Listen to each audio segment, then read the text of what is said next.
A weed grows along roadsides, in forgotten fields, at the crumbling edges of ancient walls.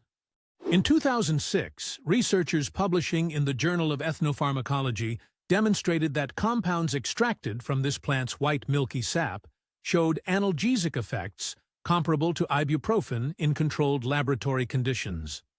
Those same compounds had been documented by Roman military physicians 2,000 years earlier.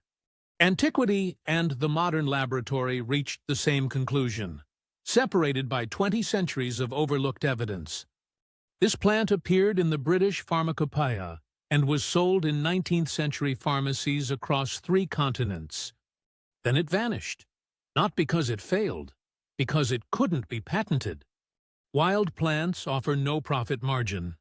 That single fact has buried more botanical knowledge than any scientific dispute. The erasure was systematic. The silence was designed. This is Lactuca virosa, wild lettuce, and its story is one of the most quietly dramatic in the botanical record.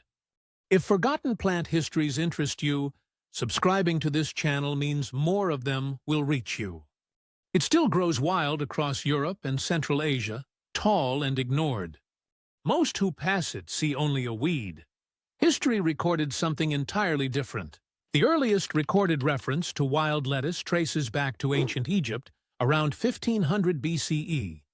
The Ebers Papyrus, one of the oldest surviving medical texts in human history, described bitter Lactuca species as plants with calming properties. Ancient Egyptians associated the plant with the god Min and cultivated it in sacred temple gardens. Theophrastus, the Greek father of botany, documented wild lettuce around 300 BCE in his landmark Historia Plantarum. He distinguished it clearly from edible garden lettuce, noting the unusual potency of its latex. Dioscorides, a Roman military physician, recorded its properties in De Materia Medica around 70 CE. He described the dried latex as having soporific qualities, a clinical observation repeated by physicians for centuries afterward. The Arabic medical tradition preserved this knowledge through the collapse of the Roman world. Persian physician Ibn Sina documented related Lactuca species in his Canon of Medicine in the 11th century. Independent civilizations, separated by geography and language, arrived at identical botanical conclusions. That convergence is not coincidence, it is data. When Greek, Roman, Egyptian, Arabic, and Persian scholars document the same plant property across 15 centuries, the pattern demands serious attention. The ancients were not superstitious, they were systematic observers.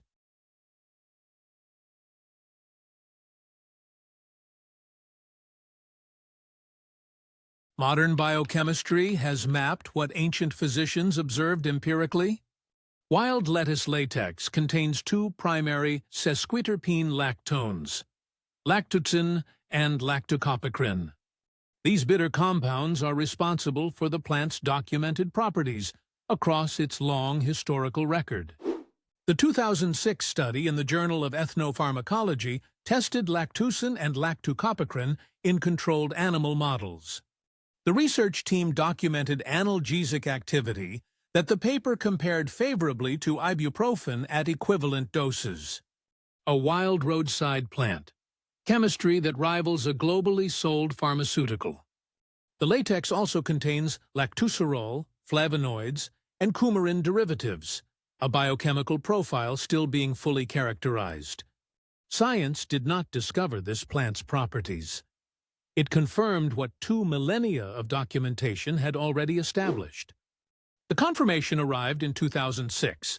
The original observation was made in 70 CE. That gap of nearly 2,000 years is not a scientific failure. It is an economic one. Research follows funding. Funding follows patents. Patents require ownership. Wild lettuce can be owned by no one. So its chemistry waited, growing quietly in ditches and ruins until someone chose to look. When the Roman Empire collapsed, botanical knowledge survived inside monastery gardens across Europe. Benedictine monks copied ancient medical manuscripts and cultivated medicinal plants as deliberate institutional memory.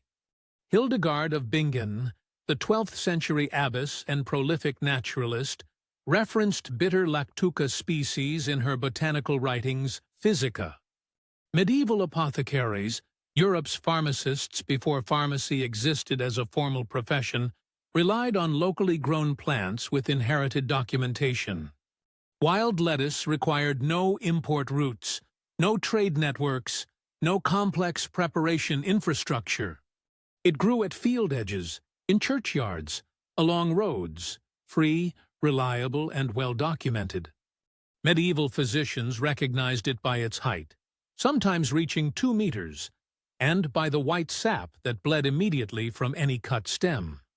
Handwritten herbal manuscripts from the 13th and 14th centuries, preserved in European university archives, document its continued recognition.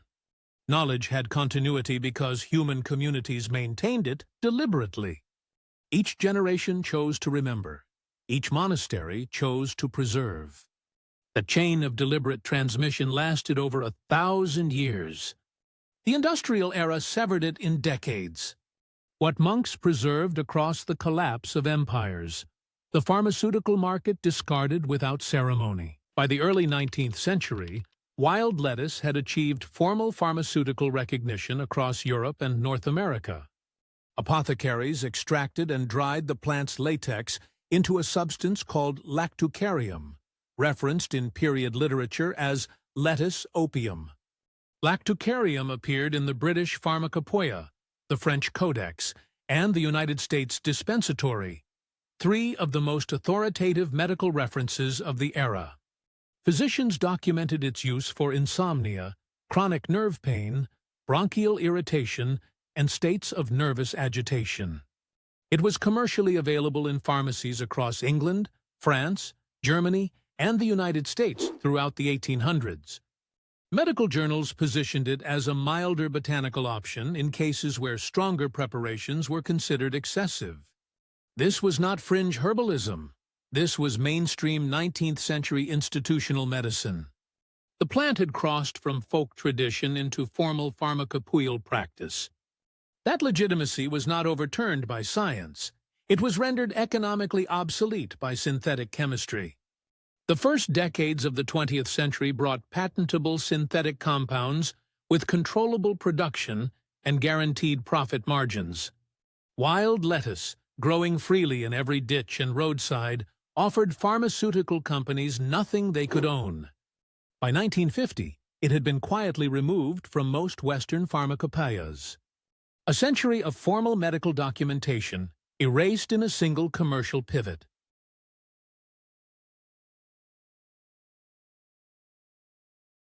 The disappearance of wild lettuce from mainstream medicine was not a scientific decision. It followed a structural logic embedded in how pharmaceutical research is financed. A patent grants its holder exclusive market rights over a compound for a defined period, typically 20 years. Natural substances that exist freely in the wild cannot be patented in their original molecular form. No patent means no exclusivity. No exclusivity means no guaranteed return on investment. Research budgets follow projected returns. Wild plants offer neither exclusivity nor predictable margins. The system did not ban wild lettuce. It simply stopped funding its study. Without sustained research funding, clinical trials stalled. Without clinical trials, formal medical legitimacy eroded. Without legitimacy, regulatory pharmacopeias removed it from their records. Without pharmacopoeial status, physicians stopped referencing it. Each link in that chain was economic, not scientific. The data supporting wild lettuce's documented properties did not disappear. The financial incentive to acknowledge it did. This is the documented mechanics of how pharmaceutical markets determine what medicine remembers.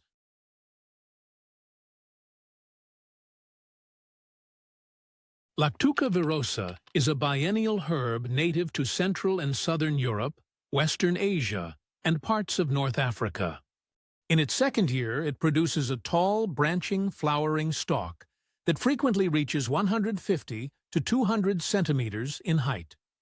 The leaves are deeply lobed, with a blue-green upper surface and a distinctive row of stiff white prickles running along the central vein underneath. When any part of the stem or leaf is broken, the plant immediately exudes a thick, milky white latex. This latex, the center of its entire documented history, dries to a brownish resin when exposed to air. The flowers are small and pale yellow, clustered at the branch tips, structurally similar to dandelion flowers. The plant favors disturbed ground, roadsides, ruins, field margins, crumbling walls. It tolerates drought and poor soils that defeat more sensitive species. Wild lettuce is classified as a weed across most of Europe, North America, and Australia. That classification is agricultural in origin, not botanical. Botanically, Lactuca virosa is a sophisticated organism producing a complex array of secondary metabolites.